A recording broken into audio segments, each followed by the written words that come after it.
ওটা ছেলেমেলে কেমন হইল রে? আমি তো এই যে বুঝতে পারলাম না। হ্যাঁ, এত ছেলেমেলে তো হওয়ার কথা ছিল না।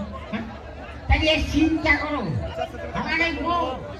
আমার এই বউ চলতি আমার মায়ের সুপার সব শেষ হয়ে গেল। এখন বয়স আমার বউর কত 60-এর উপরে, আবার সে বউ হ্যান্ডেল 9 কিনে। চিন্তা করতে পেরেছো? হ্যাঁ, মজা যাইতে একটা নাতি বানার দরকার। আর বুড়িও কালে তুমি আমার বদনাম দাও না, তোমার বদনাম দেবে না, তোমার সুনাম করবে রে। রাত 12টার সময় ঝন্টু তোর কাছে কি করতে আসে রে? আমি বুঝি রে। আমার সকিনা যখন পিছন থেকে মাজার সুতো টাঙে ধরে,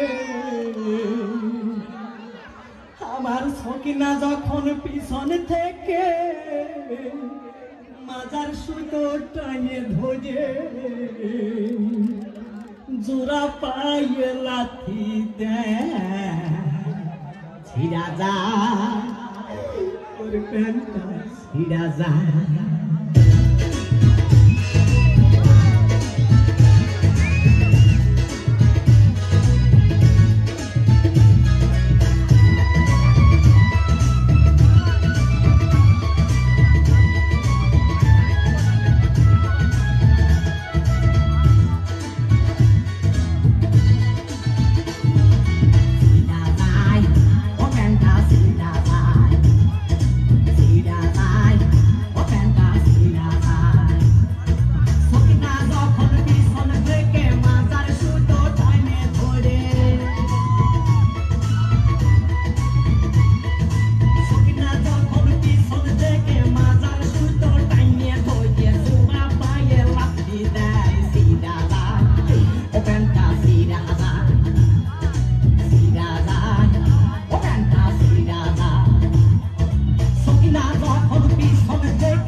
হইয়া